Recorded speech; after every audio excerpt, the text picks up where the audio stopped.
खेल मंत्री सर खुद आकर के ये बोले थे कि इनको 25,000 का चेक दिया जाता है, लेकिन आज तक मिला नहीं है।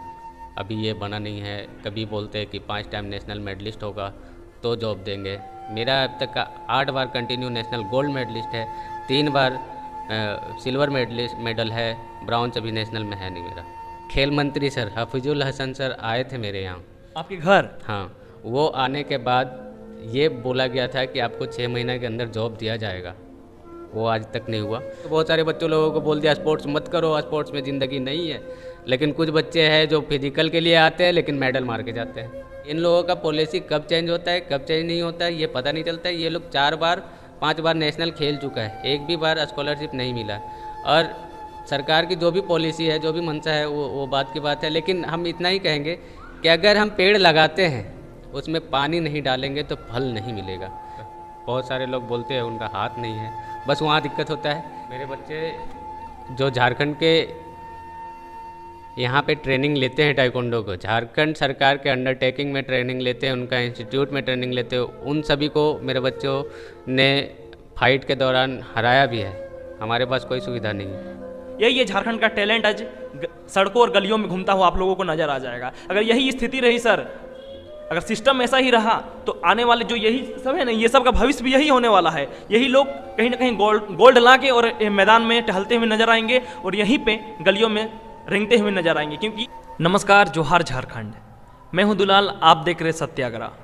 आज हम एक ऐसे शख्स के पास है जो एक अंतर्राष्ट्रीय ताइक्वांडो के खिलाड़ी हैं। ये झारखंड को रिप्रेजेंट कर चुके हैं, ये भारत को रिप्रेजेंट कर चुके हैं।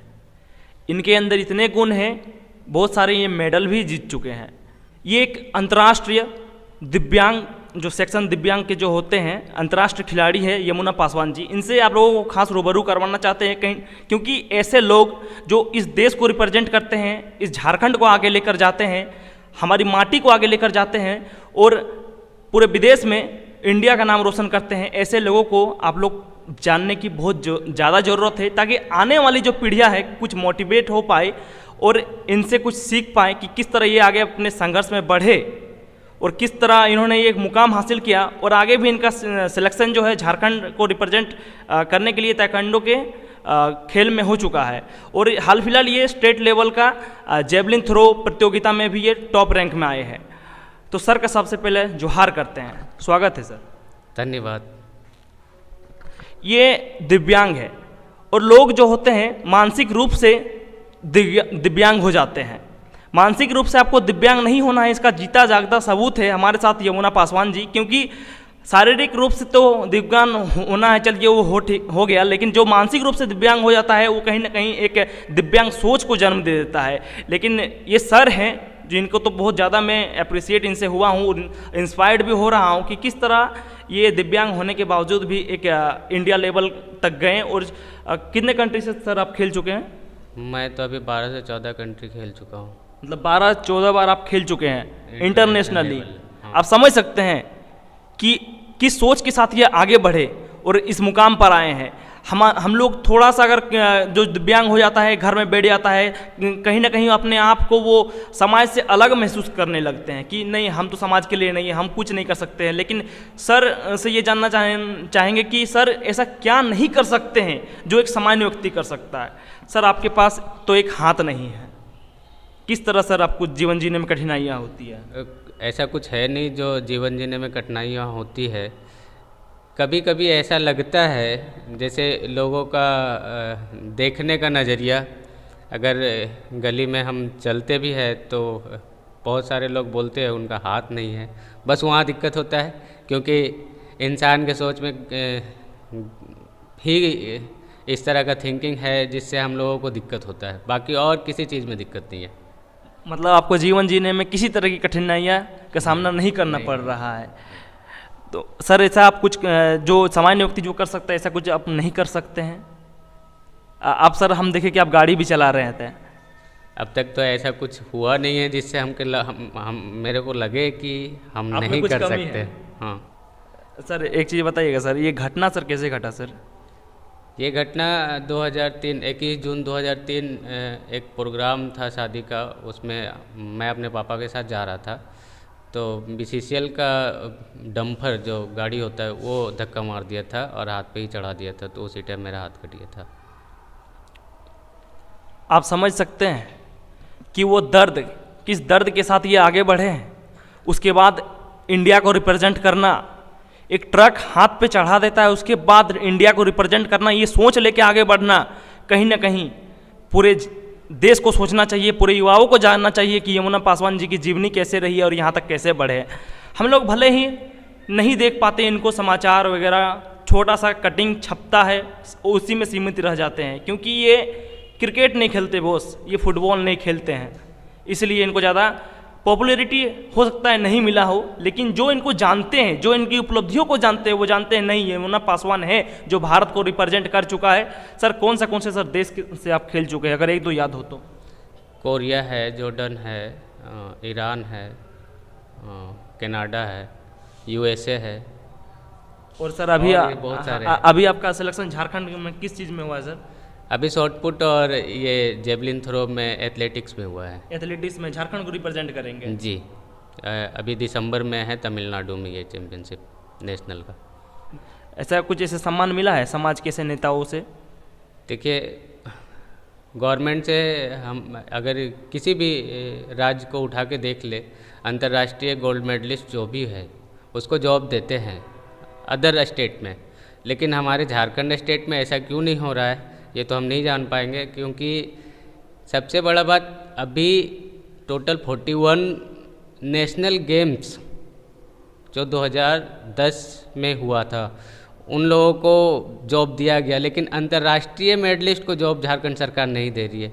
बार बार हम लोगों ने ये ऑफिस का चक्कर लगाया भी है, नियमावली चेंज होगा, ये होगा, बहुत सारा बहानाबाजी करके अभी तक हम लोगों को कुछ नहीं किया गया। और बगल का स्टेट उठा लीजिए, छत्तीसगढ़ हो, यूपी हो, बिहार हो, हरियाणा हो, अगर आप इंटरनेशनल में मेडल लाते हैं तो आपका जॉब होगा। आज मेरे पास जॉब नहीं है, जो भी है ये इंटरनेशनल गेम के बदौलत।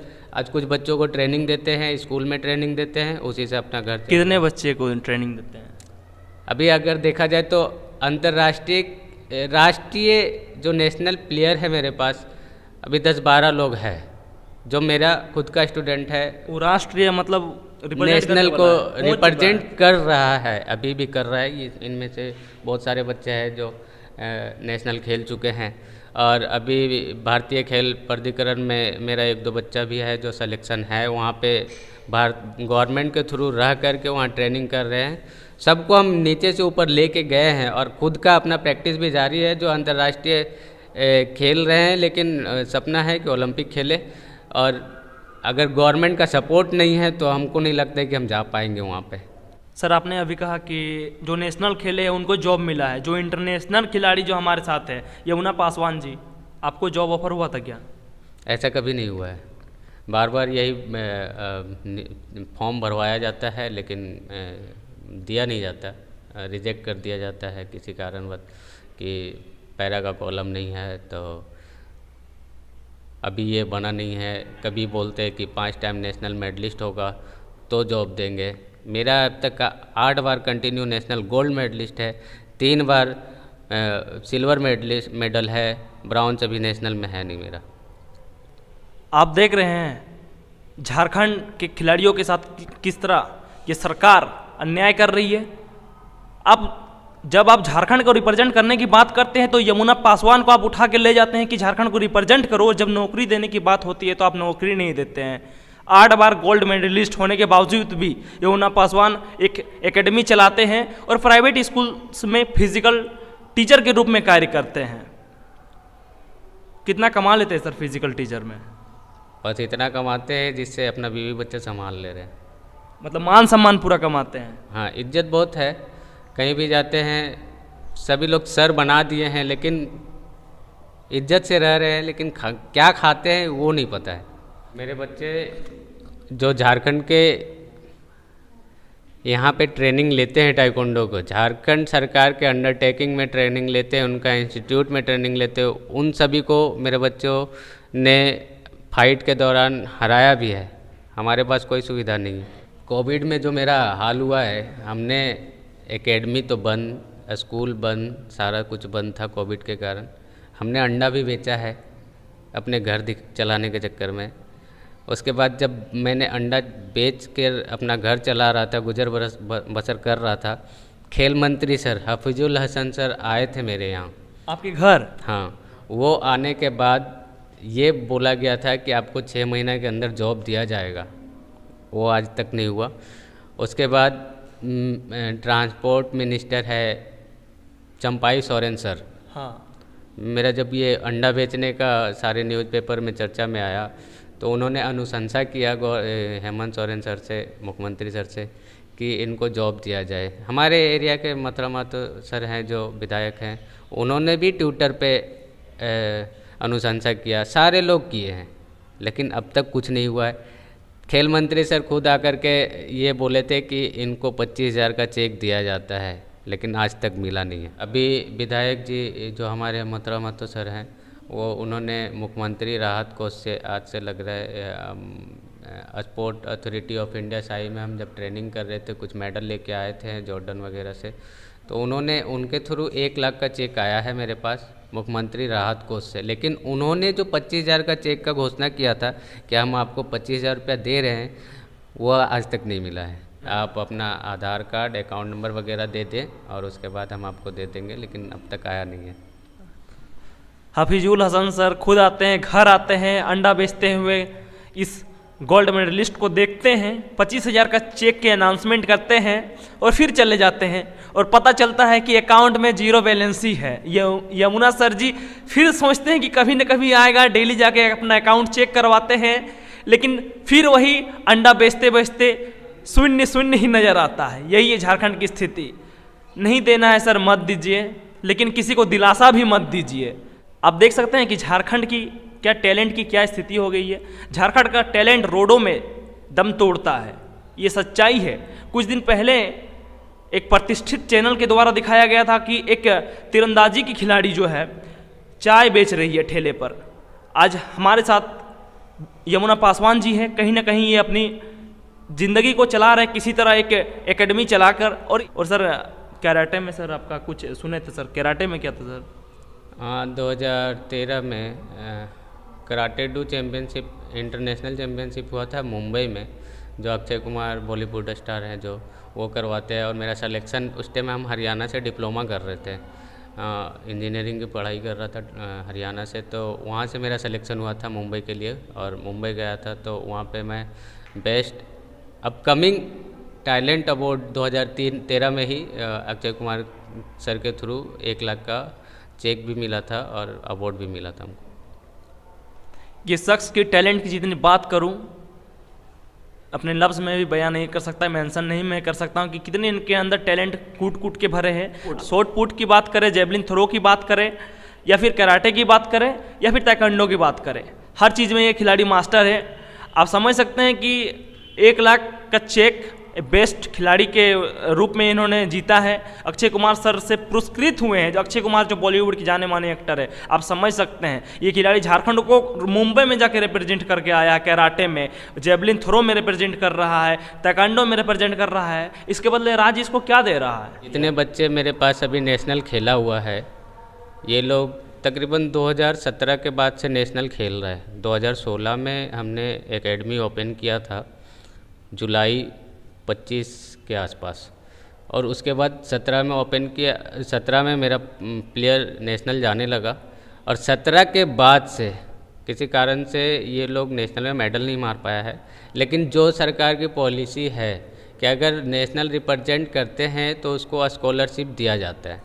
लेकिन कभी कभी ऐसा सुनने में आता है, हम लोगों ने सारे बच्चों को जब स्कॉलरशिप का फॉर्म भरवाया तो ये बताया गया कि 12 साल के नीचे वाले बच्चों को हम लोगों ने स्कॉलरशिप नहीं देंगे। और उससे पहले हम खुद जब हम 12 से नीचे थे तो उस टाइम हम लिए हैं स्कॉलरशिप। इन लोगों का पॉलिसी कब चेंज होता है कब चेंज नहीं होता है ये पता नहीं चलता है। ये लोग 4 बार 5 बार नेशनल खेल चुका है, एक भी बार स्कॉलरशिप नहीं मिला। और सरकार की जो भी पॉलिसी है, जो भी मंशा है, वो बात की बात है। लेकिन हम इतना ही कहेंगे कि अगर हम पेड़ लगाते हैं उसमें पानी नहीं डालेंगे तो फल नहीं मिलेगा। ये लोग अभी छोटा पेड़ ही है, इसको सपोर्ट कीजिए ताकि ओलंपिक में मेडल मिले। अगर आप सपोर्ट नहीं करेंगे, ये लोग भी गरीब घर से है, अगर इसको सपोर्ट नहीं करेंगे तो इनके माँ बाप आगे नहीं भेज पाएंगे। रिप्रेजेंट किया हुआ 2-3 बच्चा है। झारखंड रिप्रेजेंट किया हुआ है जी, मणिपुर, जयपुर, मणिपुर जाके खेला हुआ है। हाँ, हैदराबाद। कौन है? विकास। ये विकास कुमार है, 3 बार रिप्रेजेंट किया है झारखंड को। आप देख सकते हैं ये देश का भविष्य है, ये झारखंड का भविष्य है। और ये जो पॉसिबल हुआ है ना कि ऐसे जो खिलाड़ी उभर के आ रहे हैं ना, ये कहीं ना कहीं यमुना सर के आशीर्वाद के रूप में ये उभर रहे हैं। कहीं ना कहीं इनको आशीर्वाद ये मिला, प्रैक्टिस इनको वहाँ से मिला, प्रशिक्षण मिला, तब ये आज जाके झारखंड को रिप्रेजेंट कर रहे हैं। हो सकता है कल ये ओलंपिक में जाके गोल्ड मेडल भी लाए। देखिए सर जो खुद दिव्यांग है, जिनका एक हाथ नहीं है, आज वो ऐसे ऐसे खिलाड़ी तैयार कर रहे हैं जो आने वाले दिन में इस देश को रिप्रेजेंट करने वाला है। स्टेट में आया है इसका। कहाँ जाके खेला था सर? जी, मैं हजारीबाग में जाके। क्या नाम हुआ? मोहम्मद रेहान अंसारी। सर के साथ प्रशिक्षण लेने में किस तरह फील होता है? सर के साथ प्रशिक्षण लेने में बहुत अच्छा फील होता है, क्योंकि सर हम लोग को बहुत हेल्प करते हैं। किसी पैसा ना होने के बावजूद भी अगर हम लोग कहीं गेम पे चले जाते हैं तो सर हम लोग को खिलाते हैं। लास्ट में यही कहूँगा, सिस्टम से सिर्फ जो मेडल लाते हैं, गोल्ड मेडल लाते हैं, जो राष्ट्र स्तर पे, अगर राष्ट्र स्तर पे कोई गोल्ड लाया है तो अगर उसको जॉब मिला है झारखंड सरकार की तरफ से, तो जो अंतर्राष्ट्रीय लेवल पे मेडल लाया है तो उसको क्यों नहीं मिला है? ये सिस्टम कहाँ सोई हुई रहती है? तो सबसे पहले इसकी ज़रूरत है कि यमुना पासवान को जॉब मिले, क्योंकि इनको ये चीज़, इस चीज़ की बहुत ज़्यादा दरकार है। क्योंकि ये इन लोगों को जो प्रशिक्षण देते हैं ना, कहीं ना कहीं अगर इनका जॉब मिलेगा तो कहीं ना कहीं कुछ जो है फाइनेंशियल कंडीशन इनका अच्छा रहेगा और अच्छे अच्छे बच्चे यहाँ से निकलेंगे और इस देश को रिप्रेजेंट करेंगे। इनका अगर फाइनेंस कंडीशन सही नहीं रहे तो इनका टैलेंट जो है, इन बच्चों का टैलेंट जो है कहीं ना कहीं इसी हॉल में, इसी प्रशिक्षण केंद्र में घुट के रह जाएगा। तो सबसे पहले इनको जॉब देने का प्रावधान झारखंड सरकार लाए। मेरे बच्चे जो झारखंड के यहाँ पे ट्रेनिंग लेते हैं टाइकोंडो को, झारखंड सरकार के अंडरटेकिंग में ट्रेनिंग लेते हैं, उनका इंस्टीट्यूट में ट्रेनिंग लेते हैं, उन सभी को मेरे बच्चों ने फाइट के दौरान हराया भी है। हमारे पास कोई सुविधा नहीं है, लेकिन ट्रेनिंग ठीक से करते हैं इसलिए हरा रहे हैं। हाँ, और उसके बाद भी अगर गवर्नमेंट सपोर्ट नहीं कर रही है, अगर सपोर्ट करे तो मेरे बच्चे बहुत आगे तक जाएंगे, हम भी आगे तक जाएंगे। ऐसा तो नहीं लग रहा है अगर आपके बच्चे जो है झारखंड सरकार से जो ट्रेनिंग लेते हैं उनको हराते हैं, अगर ये चीज़ अगर बाहर चले आए तो झारखंड सरकार का कहीं ना कहीं इसमें तो थोड़ा सा लगेगा ना, नीचे चल जाएंगे ना। क्योंकि झारखंड सरकार जो ट्रेनिंग करवाती है, इतने खर्च करवा के, इतनी ज़्यादा फैसिलिटी दे के, अगर वो आपके बच्चों से हार जाती है और ये चीज़ अगर बाहर आता है तो कहीं ना कहीं झारखंड सरकार की थोड़ी सी लेवल जो है नीचे गिरेगा। इसीलिए हो सकता है कि ऐसा नहीं हो रहा है। ऐसा कुछ है क्या? हो सकता है, लेकिन ऐसा नहीं होना चाहिए, क्योंकि आप अगर किसी को सुविधा प्रदान कर रहे हैं, वो मेडल नहीं दे रहा, अगर किसी को सुविधा प्रदान नहीं कर रहे तो उसको स्कॉलरशिप तो दीजिए ताकि वो आगे जाए। आप वो भी नहीं कर रहे तो हम लोग क्या करें? हम तो बहुत सारे बच्चों लोगों को बोल दिया स्पोर्ट्स मत करो, स्पोर्ट्स में ज़िंदगी नहीं है, लेकिन कुछ बच्चे हैं जो फिजिकल के लिए आते हैं लेकिन मेडल मार के जाते हैं।